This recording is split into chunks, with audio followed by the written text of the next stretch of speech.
dalam bulan puasa dalam keadaan dia mengimani orang lain ataupun mengimani sesuatu yang lain itu sebagai Tuhannya, maka dia tidak mengimani Allah pada hakikatnya, tetapi dia mengimani selain daripada Allah dan dia menyembah sesuatu selain Allah, dan perkara ini menjadikan dia itu bukan seorang Muslim dan puasanya hanya mendapat lapar dan dahaga. Ataupun contohnya dia meyakini akidah golongan Syiah yang ekstrim, yang mengatakan ataupun yang meyakini bahawasanya Sayyidina Ali itu adalah Nabi yang sepatutnya. Itu sebahagian orang yang meyakini akidah Syiah, mereka kata, oh sepatutnya Ali bin Abi Talib itu adalah Nabi, bukan Nabi Muhammad sallallahu alaihi wasallam. Maka dia pun masuk dalam bulan Ramadan dalam keadaan dia berakidah dengan akidah Syiah yang ekstrim, maka ini menjadikan juga puasanya itu tidak sah kerana tidak didasari dengan iman yang benar. Syarat untuk diterima amalan kita yang paling utama ialah dia mengimani Allah Subhanahu wa taala tidak menyerupai makhluknya, tidak berhajat kepada makhluknya, tidak bertempat dan tidak berarah, dan sebagaimana yang telah kita jelaskan pada sesi-sesi sebelum ini, bahawasanya Allah Subhanahu wa taala itu tidak menyerupai makhluknya. Maka muslimin dan muslimat dirahmati Allah, itu adalah tafsiran para ulama yang pertama. Adapun tafsiran ulama yang kedua ialah orang yang dia masuk di dalam bulan Ramadan dalam keadaan puasanya itu dilakukan tanpa ilmu. Dalam keadaan puasanya dilakukan tanpa ilmu. Maka apabila dia melakukan puasa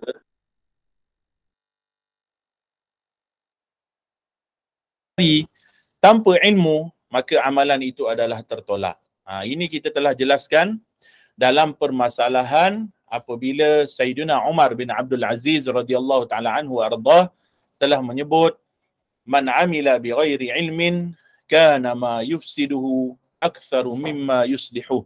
Barang siapa yang dia beramal tanpa ilmu, maka apa yang merosakkan dirinya itu adalah lebih banyak daripada apa yang memperbaiki dirinya.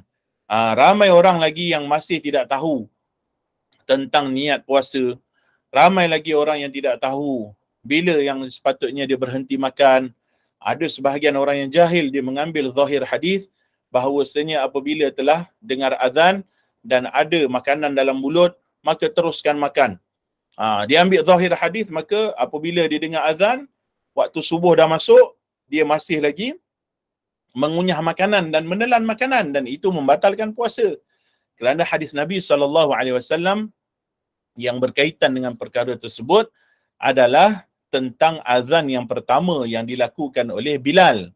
Adapun pada zaman Nabi SAW pada bulan Ramadan, maka dua azan dilakukan pada zaman Nabi, iaitu azan yang pertama ialah dilakukan oleh Bilal dan azan yang kedua dilakukan oleh Ibnu Ummi Maktum. Maka azan yang kedua ialah tanda masuknya waktu subuh. Adapun azan yang pertama, ia bukanlah azan untuk waktu subuh, tetapi azan untuk memperingatkan orang tentang waktu subuh telah semakin hampir. Maka muslimin dan muslimat dirahmati Allah, ada sebahagian orang yang masih jahil. Kalau saya ingat suatu ketika dahulu, lebih kurang pada tahun 2006 macam tu, tersebar pendapat ini, yang mana di tempat saya belajar dulu di UIA, ketika mana ketika mana muazzin telah melakukan azan pada waktu tersebut, masih ada lagi ramai yang sedang makan, maka dihabiskan makanan. Subhanallah, dihabiskan makanan dalam keadaan muazzin tengah azan subuh. Kerana mereka kata, oh walaupun telah azan tetapi makanan ada lagi, maka kena habiskan makanan terlebih dahulu. Kalau tak jadi bazir.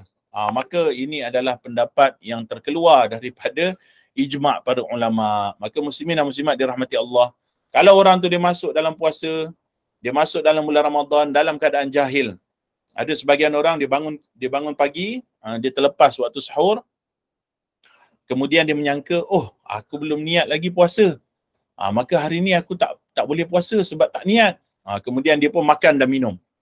Dia pun makan dan minum dalam keadaan dia menyangka bahawasanya dia tidak berada dalam keadaan berpuasa dan boleh untuk dia makan dan minum, wal'iyadzubillah. Kalau orang tu dia terlupa niat, maka walaupun dia terlupa niat, itu tidak menjadikan dia boleh makan dan minum pada siang hari. Dan ada sebahagian orang dia menyangka niat ini kena melafazkan, kena sebut niat, nawaitu sauma ghadin an adai fardhi ramadhana hadhihi sanati lillahi ta'ala. Tidak tuan-tuan muslimin dan muslimat dirahmati Allah. Niat ini nanti kita akan pergi dalam kitab insya-Allah sebentar lagi. Kita pergi ringkasan-ringkasan sahaja.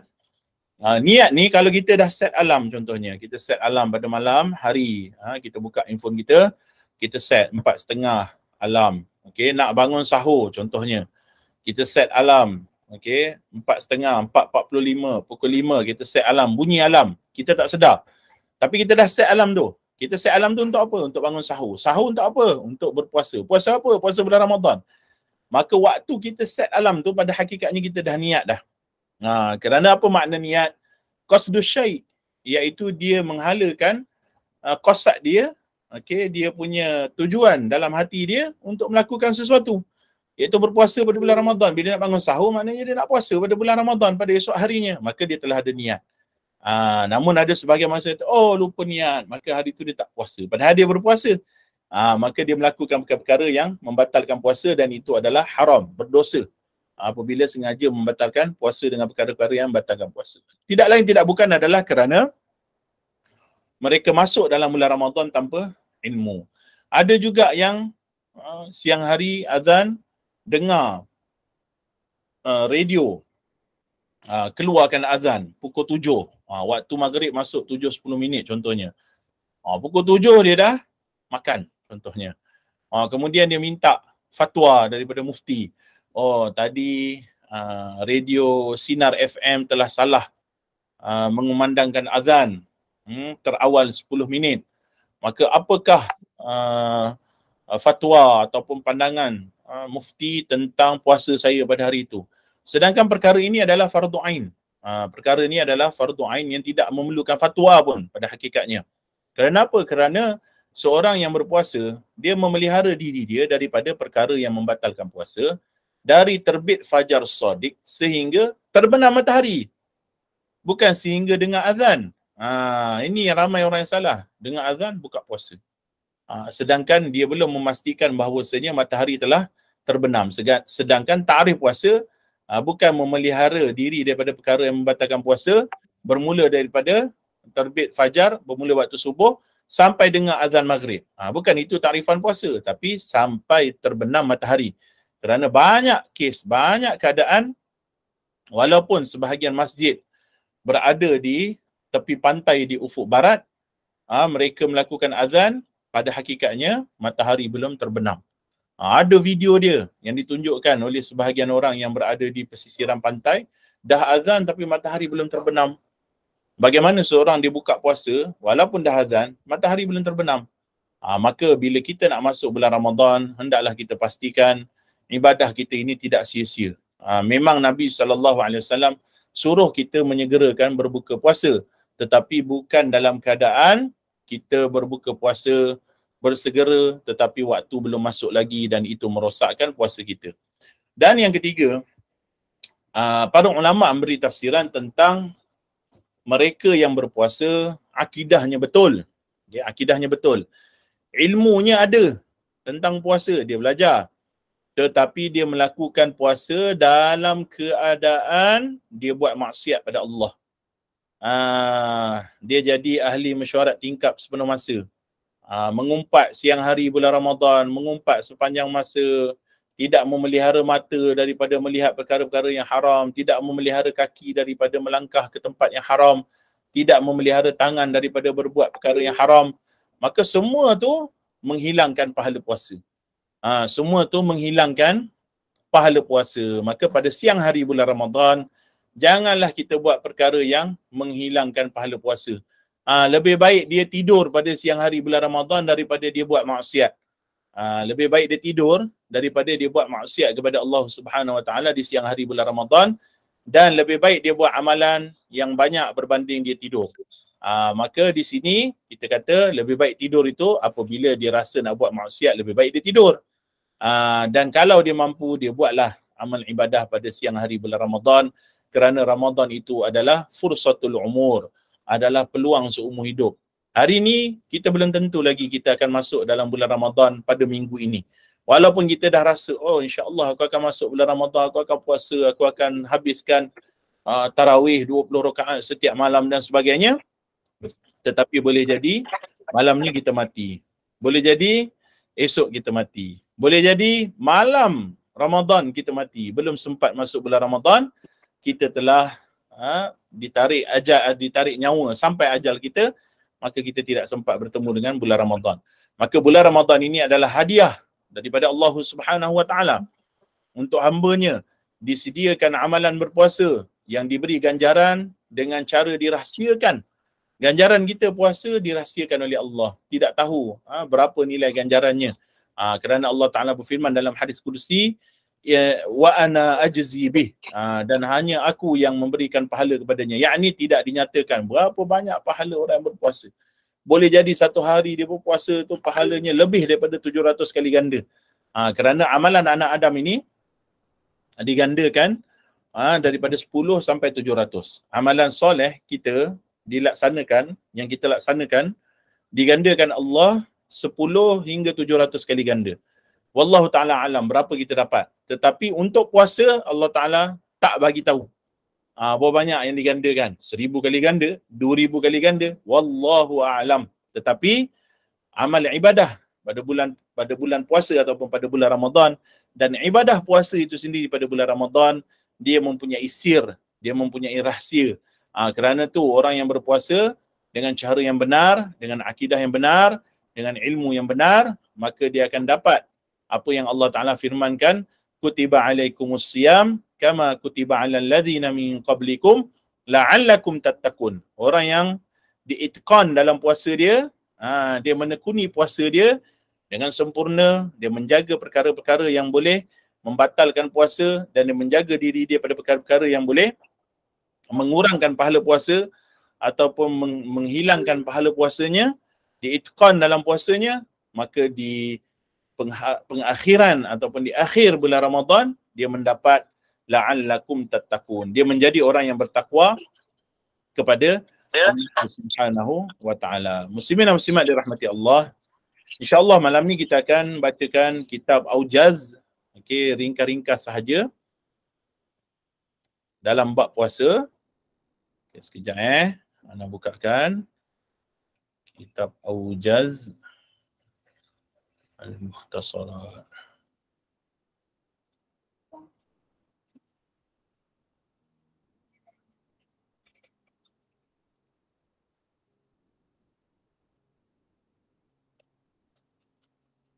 Okey.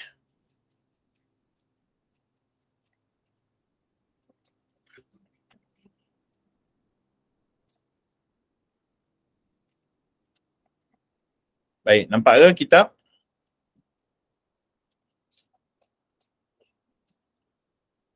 Okey.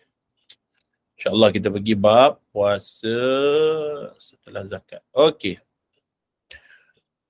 Bismillahirrahmanirrahim. Alhamdulillah. Wassalatu wassalamu ala Rasulillah wa ala alihi wa sahbihi wa man walah. Qala al-musannifu rahimahullah, faslun. Yajibu sawmu Ramadana bi ahadi umurin khamsatin istikmali Sya'ban 30 yawman aw ru'yatil hilali fi haqqi man ra'ah wa in kana fasiqan aw bi thubutihi fi haqqi man lam yarah bi syahadati adlin aw bi ikhbari man waqa'a fil qalbi sidquhu aw bil ijtihadi fi nahwi asir. Kata mengarang, wajib kita berpuasa pada bulan Ramadan sekiranya berlaku salah satu daripada 5 perkara ni. Yakni bagaimana kita menentukan bulan Ramadan itu masuk? Yang pertama ialah hendaklah kita fahami bulan Ramadan itu ditentukan dengan cara kita melihat anak bulan. Kerana Nabi SAW bersabda, sumu li ru'yatihi wa aftiru li ru'yatihi. Puasalah dengan kamu melihat anak bulan dan berhari rayalah dengan kamu melihat anak bulan. Yakni pada syariat Islam, setiap bulan, penentuan bulan-bulan Islam ataupun bulan-bulan Hijriyah ataupun bulan-bulan Qamariyah itu adalah berdasarkan kepada penampakan hilal. Yakni anak bulan kita kata. Dan bulan-bulan Hijriyah itu hanyalah 29 atau 30. Maknanya pada 29 Syaban, seseorang itu dianjurkan untuk dia melihat di kaki langit, di ufuk barat. Apabila matahari terbenam, maka akan timbullah anak bulan. Maka Nabi sebut, فَإِنْ غُمَّ عَلَيْكُمْ, sekiranya terlindung anak bulan itu, maka hendaklah sempurnakan 30 Syaban, jadilah 30 Syaban itu hari Syak ataupun Yaumus Syak. Maka kata pengarang dalam ni, istikmali Sya'ban 30 yauman. Maknanya kalau tak nampak anak bulan, sempurnakan 30 hari Sya'ban. Maka setelah 30 hari, maka esokannya barulah kita berpuasa pada bulan Ramadan. Atau sekiranya seseorang itu, kata pengarang, au ru'yatil hilali fi haqqi man ra'ah wa in kana fasiqan. Ataupun orang tu sendiri dia melihat anak bulan. Contohnya dia melihat anak bulan, dia pergi Port Dickson pada 29 Syaban, apabila masuk maghrib, kemudian dia nampak anak bulan, maka pada diri dia sendiri wajib dia berpuasa. Pada diri dia sendiri wajib dia berpuasa. Sebab tu dia sebut wa in kana fasiqan, meskipun dia orang fasik. Dia pergi tepi pantai Port Dickson tu, dia nak buat apa? Dia nak main judi contohnya. Tengah main judi seorang-seorang dia main judi online lah. Okay, dalam handphone contohnya, dia main judi online, kemudian dia nampak anak bulan. Contoh, dia orang fasik, tidak dipercayai, tidak diterima perkhabarannya, tapi pada diri dia sendiri, kalau dalam fiqahnya, pada diri dia sendiri, bila dia nampak anak bulan, esok wajib dia puasa. Esok wajib dia puasa. Kemudian kalau dia balik ke rumah, dia khabarkan ke orang kampung. Tadi aku nampak anak bulan. Kau tipulah, orang kampung kata kan. Orang kampung tak terima dia punya perkhabaran. Maka orang kampung tengok anak bulan tak nampak. Dia seorang je nampak. Orang kampung tengok anak bulan tak nampak. Dia seorang je nampak. Orang kampung tak terima perkhabaran dia. Dia nampak anak bulan, dia wajib puasa esok. Orang kampung tak nampak anak bulan dan tak terima perkhabaran dia, orang kampung kena sempurnakan 30 Syaban. Maka orang kampung puasa esoknya. Orang kampung puasa lusanya, dia puasa esoknya. Itu kalau fiqahnya. Walaupun pada zaman ini jarang-jarang berlaku, tapi fiqahnya benda itu berlaku. Sebab tu ada dalam kitab. Maknanya fi haqqi man ra'ah, iaitu orang yang melihat anak bulan, walaupun dia fasik, untuk diri dia sendiri wajib untuk dia berpuasa pada bulan Ramadan Al-Mubarak. Tapi kalau orang tu tidak menerima perkhabaran dia dan dia tak nampak anak bulan, dia kena puasa lusa. Orang tu puasa esok. Daripada sudut fiqah. Praktikal dia pada zaman sekarang mungkin tidak berlaku. Kata pengarang, au bi thubutihi fi haqqi man lam yarah bi syahadati adlin. Ataupun sampai pada dia khabar tentang nampak anak bulan. Contohnya, sampai pada dia khabar daripada kawan dia yang pergi Port Dickson bahawasanya tadi dia nampak anak bulan. Maka kawan dia kata, oi, tadi aku nampak anak bulan. Alhamdulillah, Allahu Akbar. Telah masuk bulan Ramadan. Maka dia mempercayai kawan dia nampak anak bulan. Bagi bulan Ramadan dia special. Pada bulan-bulan lain disyaratkan 2 saksi yang adil. Hanya untuk bulan Ramadan sahaja disyaratkan 1 saksi. Maka cukup dengan kesaksian seorang yang adil, maka seseorang tu dia boleh berpuasa. Contohnya, kawan dia Ahmad pergi tengok anak bulan, dia percaya dengan Ahmad, Ahmad kata dah nampak anak bulan. Maka dia sendiri dengar perkhabaran daripada Ahmad, nampak anak bulan, atau satu kampung, atau satu negeri, atau satu negara, menerima perkhabaran Ahmad nampak anak bulan, maka boleh untuk dia announce bahawasanya esok telah masuk bulan Ramadan. Okey, sebagaimana yang kita buat pada zaman sekarang, penyimpan moho besar raja-raja mengumumkan Ramadan telah masuk contohnya. Contoh macam kita raya waktu tahun lepas, kalau tak silap, raya tahun lepas. Kan, orang menyangka bahawasanya raya lusa. Malam tu lihat anak bulan. Tiba-tiba sampai, kalau ikut kalender, lusa raya. Kalau ikut kalender, lusa raya. Tapi malam tu, lihat anak bulan, ada yang nampak anak bulan. dan diterima perkhabarannya, maka penyimpan mohon besar raja-raja mengumumkan esok raya, maka kelang kabut semua orang tak buat persiapan. Tahun lepas kan?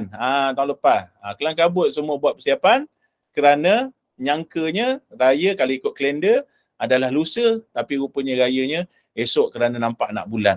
Begitulah sepatutnya yang diamalkan di dalam syariat kita, kerana setiap bulan itu ditentukan pada asalnya adalah dengan melihat nak bulan. Kalau tak lihat nak bulan baru disempurnakan 30 hari pada bulan tersebut.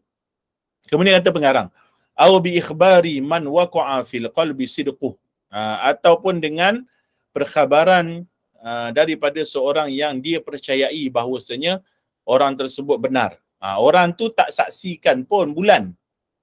Okey, anak bulan tu orang tu tak saksikan pun. Dia sampai menyampai.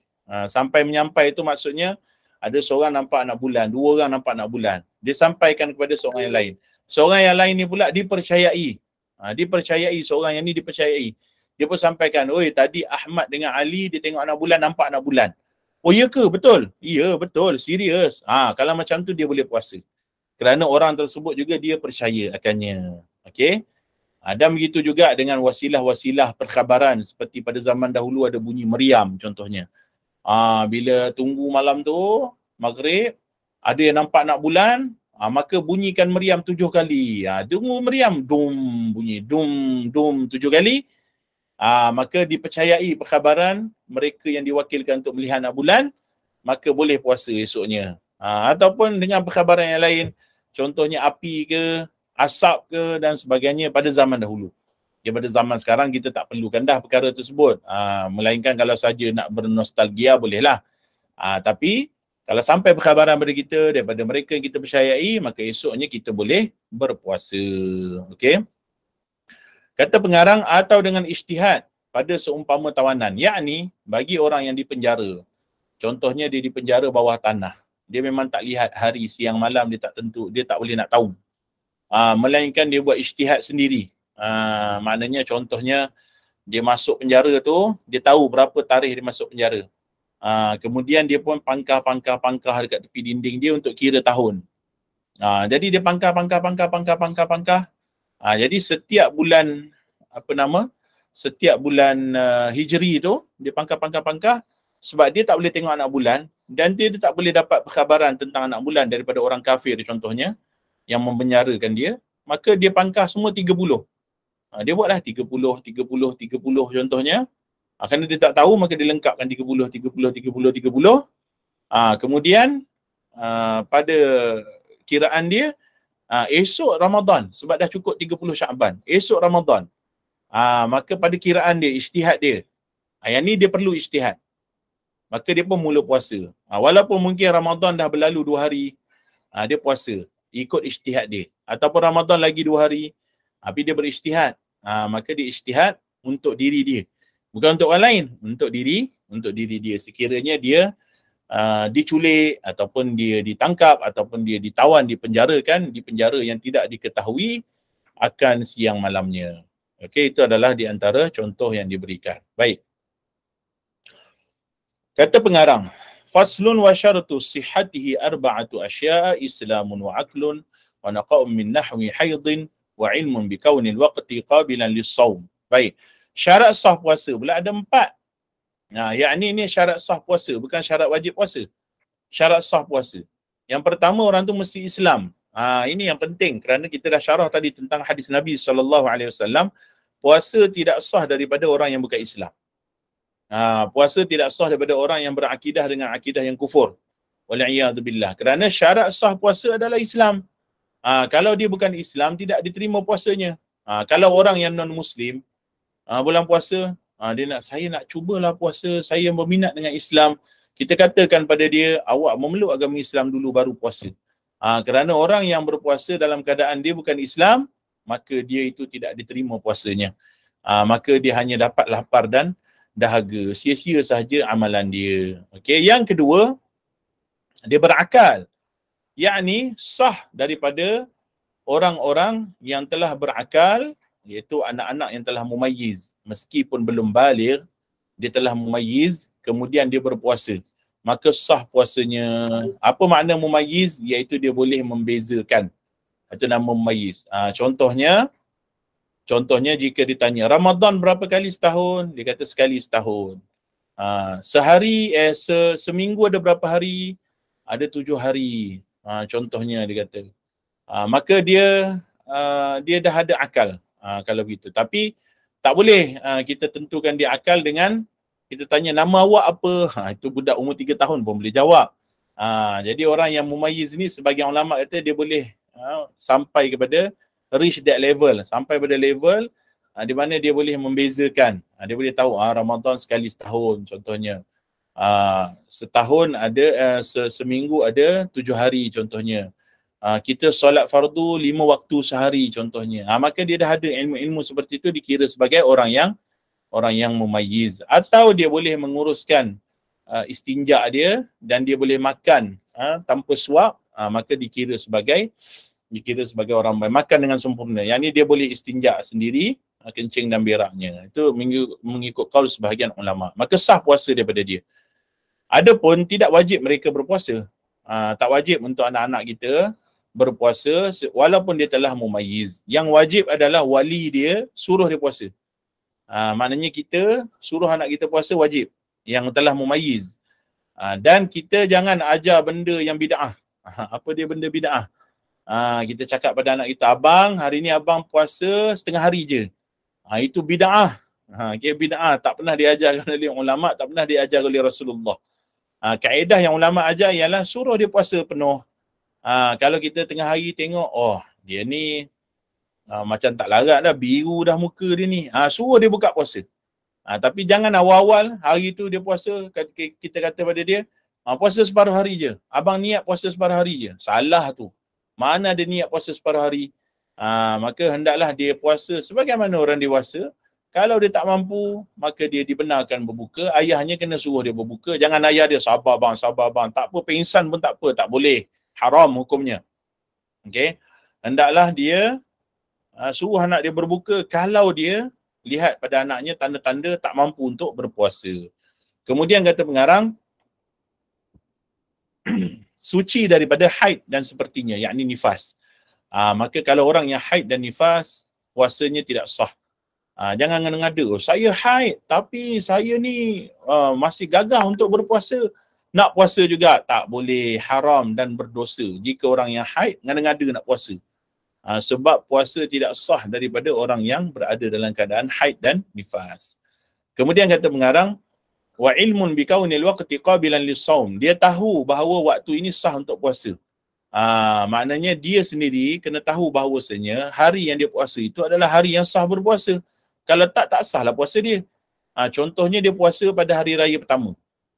Orang yang jahil. Saya ni orang yang taat pada Allah. Raya-raya pun saya nak puasa juga. Ini orang yang jahil. Hari raya puasa, hari raya haji puasa, hari tasyrik puasa. Itu adalah haram hukum dia. Bahkan tidak sah puasa pada hari raya. Jangan mengada-ngada puasa pada hari raya. Hendaklah dia mengetahui hari yang dia puasa itu adalah hari yang sah untuk dia berpuasa. Baik. Dan tidak sah puasa mutlak, sunat mutlak, puasa sunat yang mutlak pada hari raya, 2 hari raya, hari tasyrik, kemudian pada nisfu akhir min Sya'ban, separuh akhir daripada Sya'ban, jika dia tidak puasa wirid. Kalau dia puasa wirid Isnin Khamis sebelum ni, dah lepas nisfu Sya'ban contohnya, hari ni Isnin, setelah nisfu Sya'ban, hari ni Isnin, tapi dia memang biasa puasa Isnin Khamis. So hari Isnin, hari ni dia puasa. Harus untuk dia puasa, sunat untuk dia puasa. Maknanya harus dibenarkan. Tetapi kalau dia tak pernah puasa, tiba-tiba hari ni nak puasa setelah 15 Sya'ban, maka haram dia berpuasa. Puasa sunat biasa-biasa. Okay? Kalau dia nak puasa nazar, ataupun dia puasa qada, atau dia puasa kafarah, boleh untuk dia berpuasa setelah daripada setengah akhir Sya'ban. Dan yang kelima ialah puasa pada hari Syak, haram juga berpuasa melainkan jika puasanya itu bersambung atau puasa yang wirid. Bersambung tu maknanya bersambung daripada nisfu Sya'ban, sambung straight tanpa putus. Itu dibenarkan. Okay. Kemudian kata pengarang, Faslun wa syaratu wujubihi arba'atu asya. Islamun wa taklifun wa itaqatun wa iqamatun. Syarat wajib puasa ada 4. Yang pertama Islam. Orang yang bukan Islam, kita jangan suruh dia puasa sebab dia bukan Islam. Orang yang bukan Islam tidak sah puasa daripadanya. Tetapi bukan bermakna kita ni kat Malaysia dah mula dah ajaran liberal plural ni. Dengan kita-kita yang jahil ni pun ada sebahagiannya yang mengiktiraf benda ni. Kita Islam kita puasalah. Yang tak Muslim ni kita jual je makanan.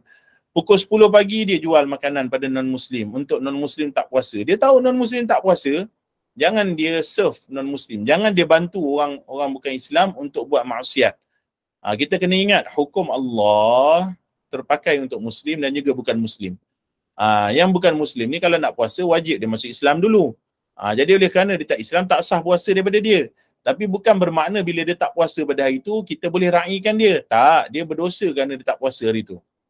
Dia berdosa. Orang yang tidak Islam ni, hari-hari dia buat dosa. Hari-hari dia buat dosa. Dia tak solat 5 waktu, dia buat dosa. Dia tak puasa bulan Ramadan, dia buat dosa. Dia tak bayar zakat, dia buat dosa. Dia minum arak, dia buat dosa. Dia makan babi, dia buat dosa. Yang non-Muslim ni, kita jangan ingat, sebab dia non-Muslim, dia terkecuali daripada hukum. Tidak.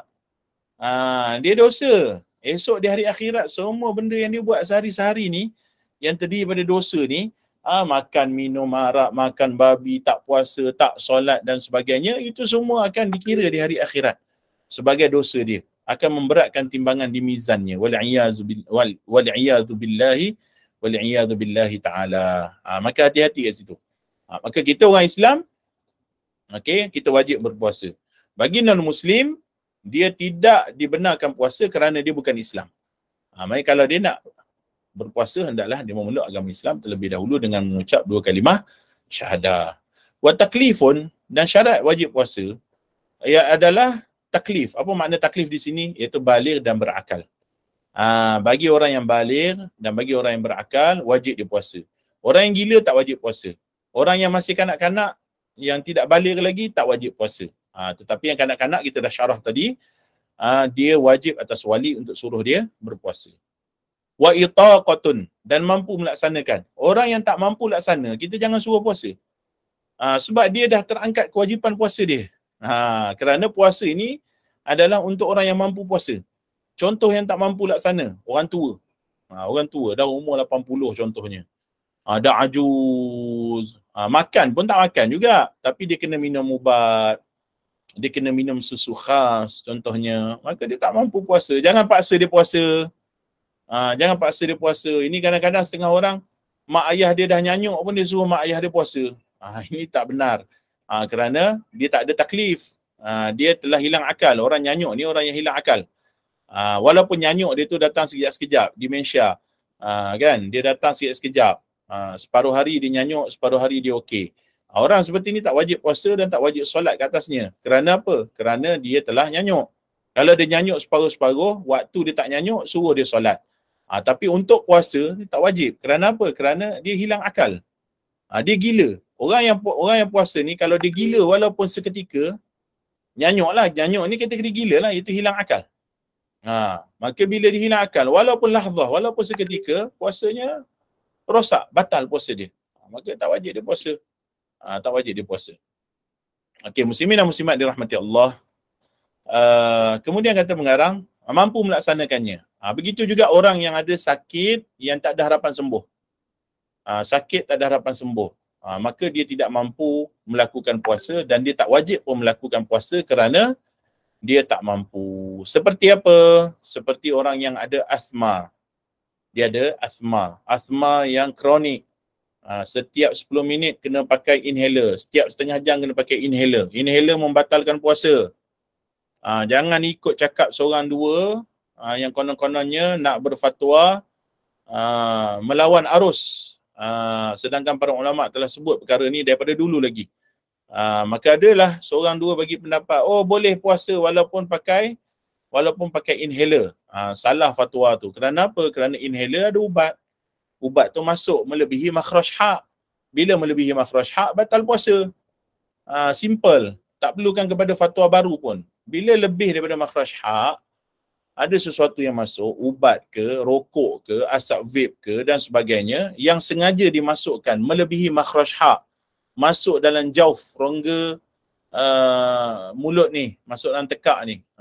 Jika disebut kalau kita sebut ha pedas, letakkan hamzah ada fathah, kita cakap maka kita boleh rasa di mana makhraj ha. Di sini. Kalau di sini dia masuk sesuatu lebih dari sini, batal puasa dia. Kalau dia seorang yang asma, setiap setengah jam kena spray inhaler, maka dia tak wajib puasa kerana dia sakit yang tiada harapan sembuh. Bulan Ramadan pun tak boleh puasa, lepas bulan Ramadan pun tak boleh puasa. Maka dia tak wajib puasa, dia hanya wajib bayar fidyah bagi setiap hari yang dia tinggalkan. Dan iqamatun, itu syarat wajib puasa ialah dia bermukim, dia tidak musafir. Bagi orang yang musafir, terangkat kewajipan puasa. Yakni kalau dia musafir dan dia nak buka puasa, boleh. Harus untuk dia buka puasa. Walaupun puasa itu baik untuk dia. Contohnya, dia travel, naik flight, pergi Sarawak contohnya. Dia keluar sebelum subuh. Dalam mazhab Syafi'i disyaratkan musafir pada hari itu mesti keluar sebelum subuh. Kalau dia tak nak puasa untuk hari itu. Maka dia keluar sebelum subuh daripada rumah dia, pergi ke KLIA. Sampai KLIA, tak larat lah puasa ini, dia tak nak puasa. Dia musafir. Ataupun dia larat je nak puasa. Tapi sebabkan dia musafir hari ni, alah nak puasa, dia kata. Harus. Harus. Janganlah pula kita yang perasan terlebih soleh daripada orang lain, tengok orang musafir, buka puasa, kita terpandang, kita rasa kita lagi soleh daripada orang lain, lepas tu kita rasa, tak patut, patutnya dia puasa. Jangan kita condemn benda yang ada dalam syariat. Syariat kita kata, jika kamu dalam Al-Quran sebut, wa man kana minkum maridan aw ala safarin fa iddatun min ayyamin ukhra. Maka orang yang sakit ataupun orang yang safar, orang yang sakit atau boleh safar, maka dia boleh tangguh ke hari yang lain. Maknanya dia boleh qada puasa dia. Dia boleh tinggalkan puasa pada hari itu. Walaupun dia naik flight travel, walaupun dia naik Velfire, pergi Melaka ataupun pergi Johor, boleh untuk dia buka puasa. Tidaklah haram bagi dia, tetapi kalau dia puasa itu lebih baik. Kerana apa? Kerana pahala puasa pada bulan Ramadan itu lebih berbanding dengan pahala puasa qada. Okey. Kata pengarang, faslun wa ruknahu niyyatun lailan likulli yaumin fil fardi wa tarku mufattirin dzakiran mukhtaran ghaira jahilin ma'dhurin. Dan dua rukunnya adalah niat. Ni rukun puasa. Rukun puasa mudah aja dua. Niat menahan diri daripada perkara yang membatalkan bermula terbit fajar shadiq sehingga terbenam matahari. Itu adalah rukun puasa. Maka niat ni kita dah syarah tadi. Niat ni bukannya lafaz tu tak wajib. Kalau dia lafaz niat nawaitu shaum ghadin tu, setiap hari harus sunat untuk dia lafazkan. Tapi kalau dia tak lafazkan pun niat dia sah juga. Dan kita dah syarahkan tadi, niat ni maknanya contoh dia bangun sahur hari tu. Bangun sahur, makan, tidur balik. Bangun-bangun dah 6.45. Allah lupa niat kata dia. Mana ada dia lupa niat? Orang yang bangun sahur tu dia dah niat lah dia nak puasa. Kerana tu dia sahur. Orang yang kunci jam nak bangun pagi esok untuk sahur. Maknanya dia dah niat dah puasa pada bulan Ramadan pada hari tersebut.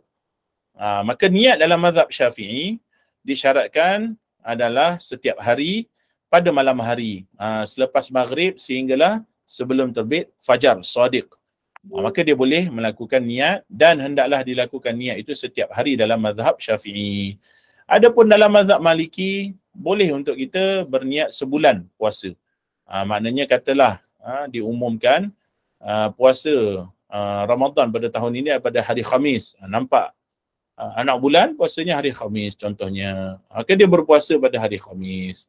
Maka malam tu dia niat.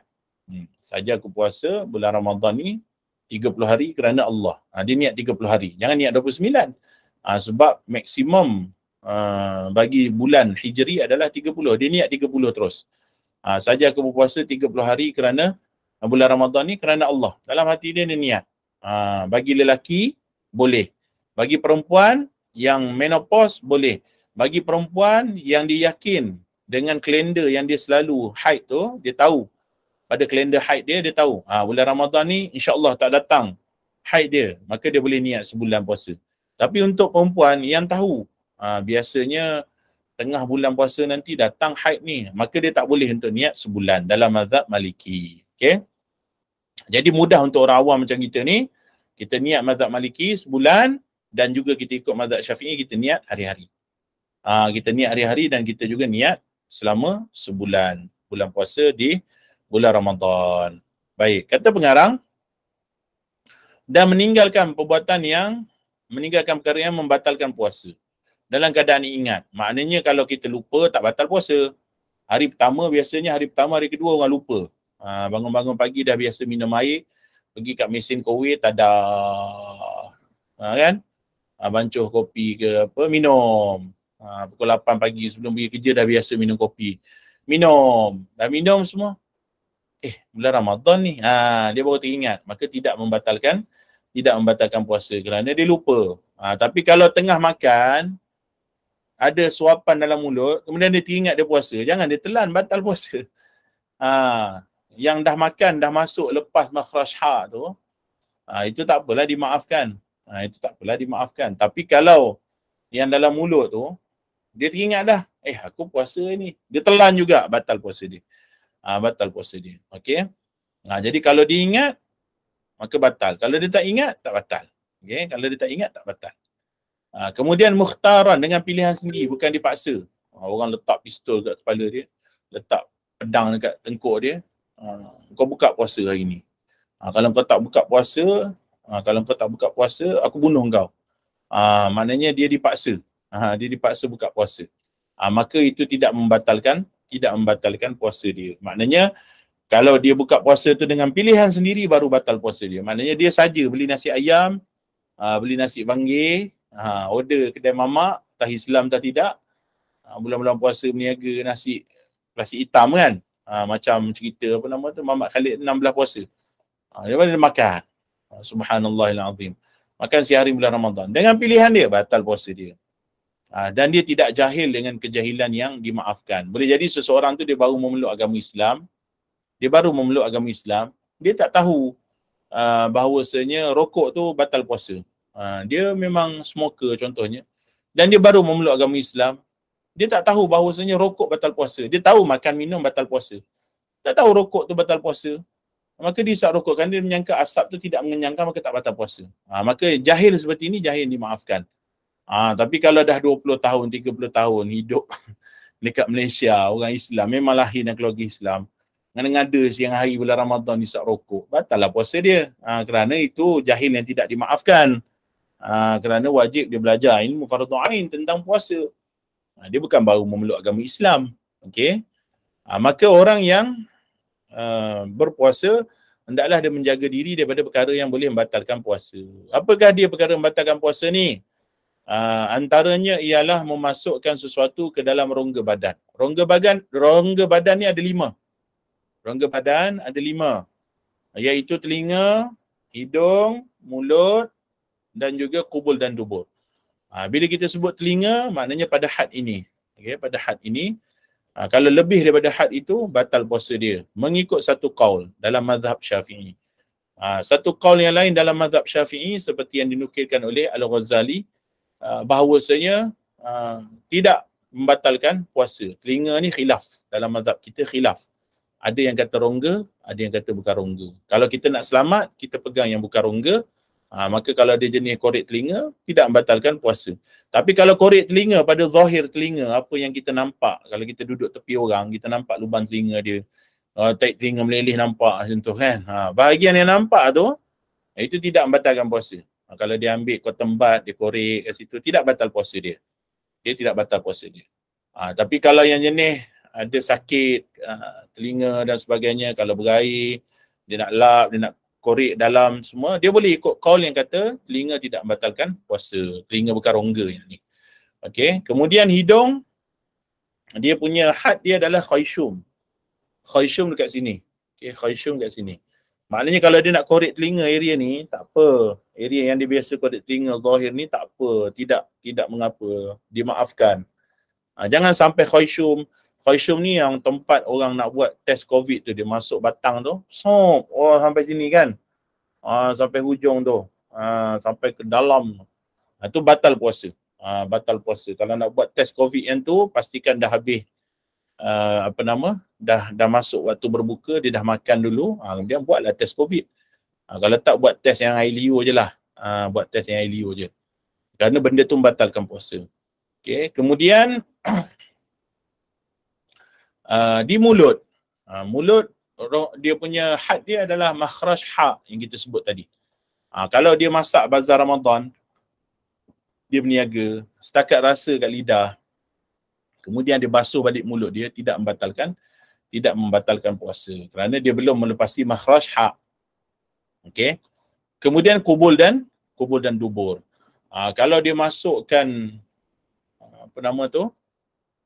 wire untuk orang yang setengahnya duduk dalam ward kan, masuk wire dalam kubul contohnya, batal puasa dia. Masuk wire dalam zakar dia atau dalam faraj dia, batal puasa. Atau dia demam, masuk ubat torpedo contohnya melalui punggung dia, ataupun dia kena buasi, masuk ubat torpedo dalam punggung dia, ataupun dia buat cek hospital, masuk kamera contohnya, batal puasa dia. Okey. Itu adalah 5 rongga yang kita sebut, ataupun 4 berdasarkan kepada satu qaul. Kemudian yang kedua, perkara membatalkan puasa adalah istiqa'ah, iaitu sengaja muntah. Jolok tekak sendiri muntah, jolok muntah, sengaja, batal puasa. Tapi kalau dia lalu tepi tai kucing, bau tai kucing, dia geli, tiba-tiba termuntah, tidak membatalkan puasa. Tapi jangan dia telan muntah dia, cepat-cepat dia sucikan muntah dia, kerana muntah itu najis. Cepat-cepat dia basuh mulut dia daripada muntah tu, dan tidak batal puasa dia. Melainkan jika dia sengaja telan muntahnya kembali. Okay? Dan yang ketiga ialah istimna binahwil yadi, iaitu dia mengeluarkan air mani dengan tangan atau seumpamanya. Ada sebagian orang mungkin pada siang hari bulan puasa, dia bersedap-sedapan dengan isterinya pada siang hari bulan Ramadan sehingga keluar air mani, batal puasa dia. Okey. Dan yang seterusnya adalah jima'. Jima' membatalkan puasa dan haram hukumnya, dosanya besar. Jima' pada siang hari bulan Ramadan, dan bagi lelaki ada kafarah. Okey, kata pengarang, wa yajibul qada'u wal kafaratu ala man afsada shaumahu fi Ramadan bi jima'in wa la rukhsata lahu fi fitrih.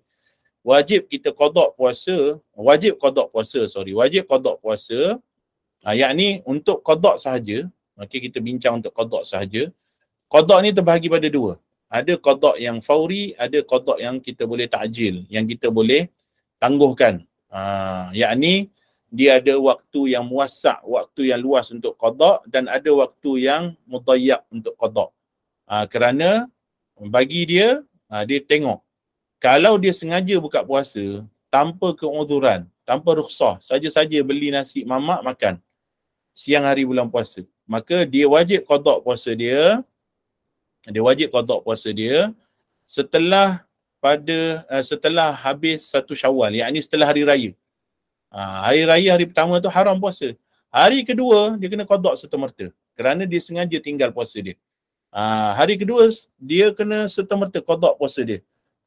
Kalau dia tinggalkan sengaja, esoklah, hari ni hari raya kedua, nak berjalan-jalan, nak makan-makan lagi, hari kedua dia tak qada', dia berdosa pula.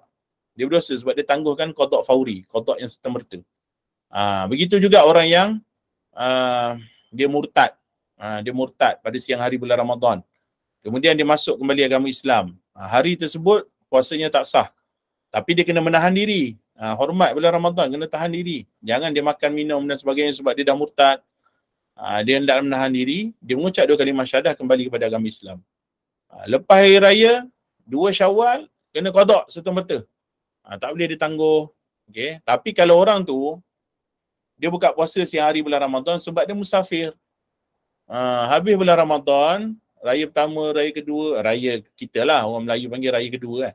Syawal kedua, Syawal ketiga, Syawal keempat, Syawal kelima. 1 Syawal habis, 1 bulan Syawal, dia tak qada' lagi. Tidak mengapa, tidak berdosa. Selagi belum sampai Ramadan tahun berikutnya. Dia beza orang yang sengaja buka puasa dengan orang yang ada rukhsah untuk buka puasa. Itu qada' yang biasa. Tapi kalau untuk orang yang jima' pada siang hari bulan Ramadan, bagi lelaki, Dia kena ada qada fauri, dia ada qada fauri, 2 Syawal wajib puasa. Kemudian dia terus sambung buat kafarah. Kafarah dia apa? Pertama kena bebaskan hamba. Bebaskan hamba yang mukmin, yang Islam. Kena bebaskan hamba yang Islam. Kalau zaman sekarang sukar dapat hamba, maka dia hendaklah berpuasa 2 bulan turut-turut. Kena puasa dulu, bukan pilihan. Dia kena ikut step. Puasa 2 bulan. Puasa 2 bulan, masuk bulan kedua, pengsan. Kena batu karang, kurang minum air, puasa 2 bulan turut-turut. Dapatkan nasihat doktor. Doktor kata awak ni tak boleh puasa 2 bulan turut-turut. Maka pada saat itu barulah dia pergi pada option yang ketiga, iaitu bagi makan fakir dan miskin sebanyak 1 cupak seorang. Makanan asasi dia. Kalau di Malaysia, beras lah. Dibayar beras 1 cupak seorang bagi fakir miskin. Baik. Kata pengarang. Okey, habis yang last sekali, ngam-ngam 10.45. Faslun ya betulus saumu biriddatin. Batal puasa dengan sebab riddah. Ni kita dah bincang tadi, riddah tadi kita dah bincang. Kalau dia murtad, batal puasa dia dan wajib dia qada nanti setelah dia kembali kepada agama Islam terlebih dahulu. Wa haidin, dan batal puasa, tengah puasa datang darah haid, batal puasa dia. Batal puasa dia, tapi tak ada dosa lah. Haid ni benda yang berlaku atas ciptaan Allah Subhanahu Wa Taala, maka tidaklah berdosa. Maka orang yang haid batal puasa dia, dan nifas batal puasa dia, atau tengah puasa keluar anak bersalin, batal puasa dia. Dan gila walau lahzah, ni kita dah syarah tadi, kalau dia gila seketika, batal puasa dia. Atau dia pengsan sepanjang hari, lepas sahur pengsan, bukan tidur pengsan. Accident, lepas sahur accident, pengsan 3 hari koma, batal puasa dia. Okey, wasukrin ta'adda bihi in amma jami'an nahar, dan orang yang mabuk yang sengaja, okey, sekiranya berlaku benda ni sepanjang hari. Adapun tidur sepanjang hari tidak membatalkan puasa. Tetapi rugilah dia, kuranglah pahala dia. Sebab tidur sepanjang hari. Tetapi tidur tidak membatalkan puasa. Pengsan membatalkan puasa. Pengsan sepanjang hari. Tapi kalau pengsan sejam, 2 jam tidak membatalkan puasa. Baik, sampai sini sahaja. Ringkas-ringkas sahaja pada malam ni tentang puasa. Maka dengan ini sama-sama